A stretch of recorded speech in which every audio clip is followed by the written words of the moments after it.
Yeah. All right.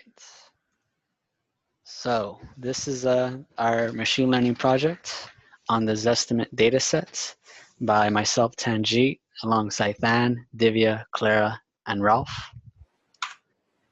Um, just a quick agenda about what we're going to be discussing. First, we're going to talk about the background of the datasets, then talk about our task, the applications and techniques used to approach that task, and then we're going to go into some detail about the data phase.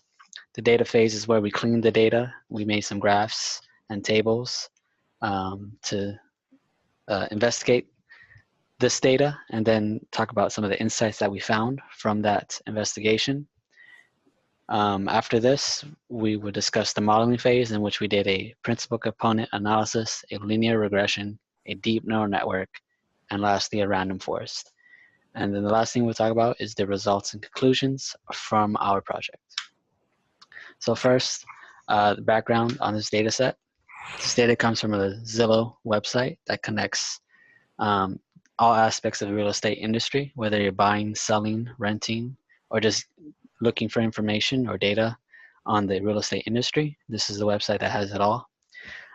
This competition was created 2 years ago and ended 2 years ago, and it was called the Zestimate competition. Zestimate was designed by Zillow to estimate home values based on their database and the features that they collect about each property. So why did we choose this data set? This is because it was relevant to our current positions in life and our current jobs and the industries that we want to go into. So it's a data set that had a lot of relevancy and that we can use immediately after applying and practicing on this data. So just to quickly go over our task, application and technique. Our task was to create and select a model designed to predict the price of property based on its features. And the applications and packages we used to tackle this was the NumPy, Pandas, Matplot, Seaborn, Scikit-learn, and Keras, sorry. And then the models that we built were the principal component analysis, the linear regression, deep neural network, and then lastly, the random forest.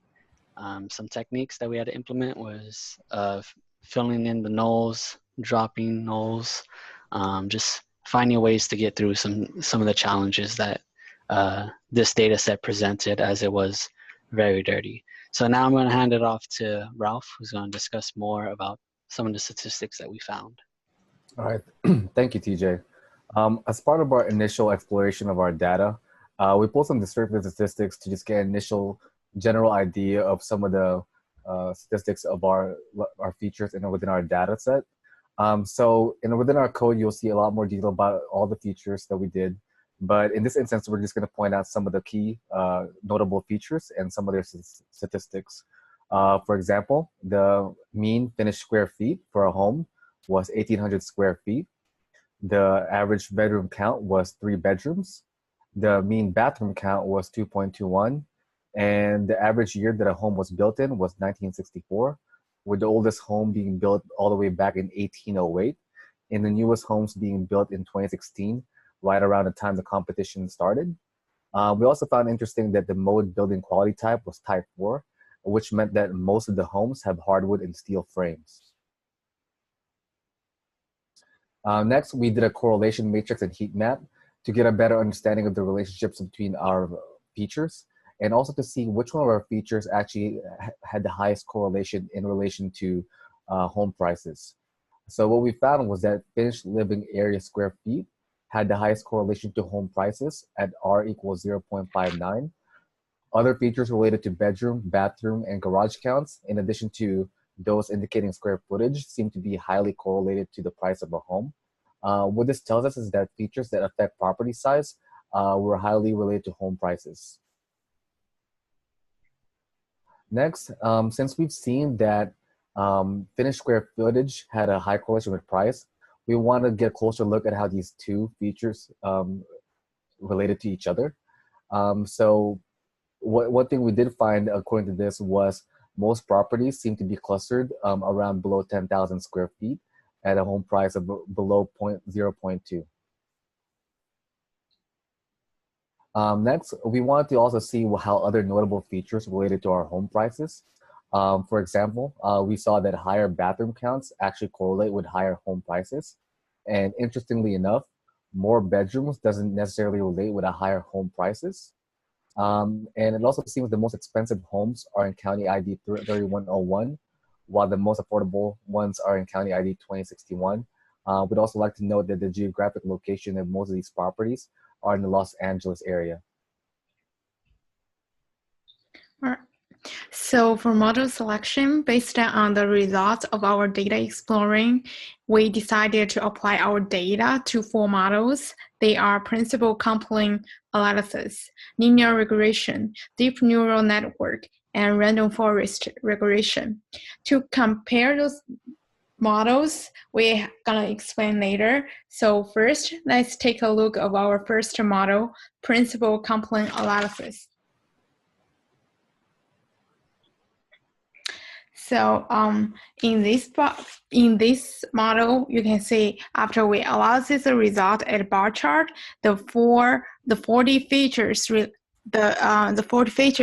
variance shows up over there, except the first 3, 1, 2, 3 features shows variance a little wider than the rest of the features. Other than that, they were pretty good. And then, however, all the variance is acceptable. So we believe that after cleaning and exploring process, the data are good to go. And then next time we'll talk about linear regression model.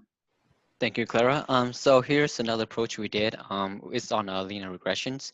So on the right side, just a very short snippet of our code and how we got to our analysis. So running through this model, we found that R score, accuracy, and R square were the same amount. All 3 of this testing resulted in 0.4393. This just entails that only 44% of the variation in price is explained by our model. With this analysis, we conclude that that this model didn't do a great job of fitting our data. So I'm going to hand off the next student model to Divya. So my first sorry for the noise. I have moved the flight and there's too much noise.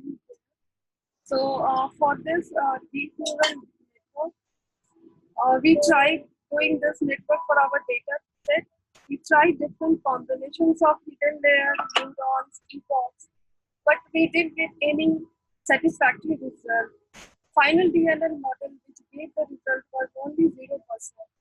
One challenge which we found during this that it was taking too much of time to run the code, and even we were not result. So we decided to drop this model, and then we went to the random forest. Next slide, please.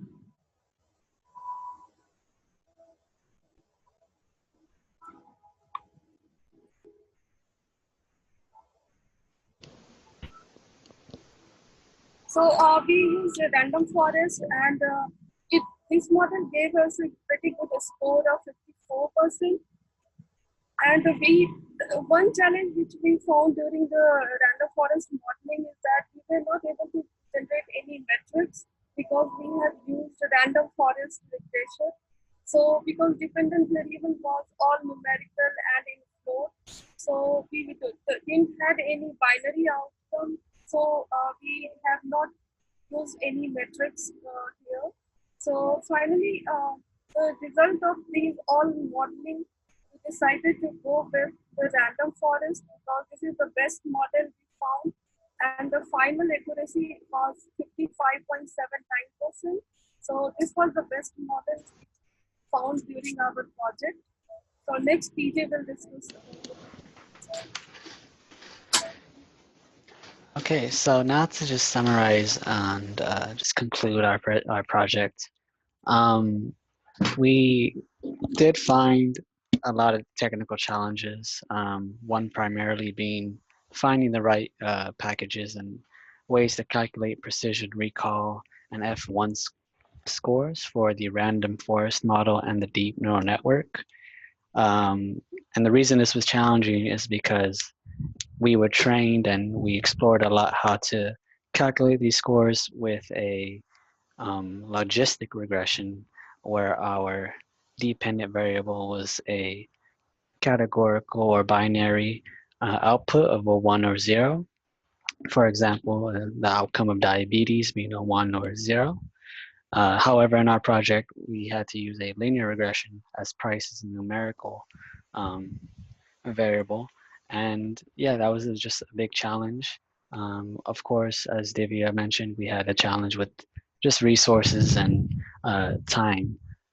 However, given what we created and what we've seen, we would select our random forest as our best model. It did come in with a higher accuracy rate than our baseline model, which was our linear regression, and it beat that model by over 10%. And in addition, given the insights and developed from our descriptive statistics and visualizations, we would recommend looking at we would recommend just asserting value to features that are about size in regards to the overall price. And with that being said, this was our presentation, and we just wanted to say thank you. Please email us about any questions. Also, as a side note, thank you for the great quarter. It was a lot of fun and it was challenging, but we grew from the challenge. And I think everyone else wants to say a little something. Guys? Thank you, Professor, for the great quarter. Enjoyed your class. It was hard, but we definitely learned a lot. For sure. Thank you so much for helping us, and then very patient and very helpful. Yep. Thanks so much. Yeah, thank you, Professor. It was really helpful that you keep switching back and forth with the cameras and like going back to the lecture boards, and it was really helpful. Thank you for the quarter. Thank you, Professor, so much. All right. Awesome. Well, thank you for your attention, and please let us know if you have any questions. And have a good day and good night, and we'll talk to you later. All right. Thank you, everyone. Thank you. Thank you. Thank you. All right. I stopped it. Thank you to everyone. Oh, did I stop? Thanks, everyone. Still recording. Still recording. Oh, we're still recording.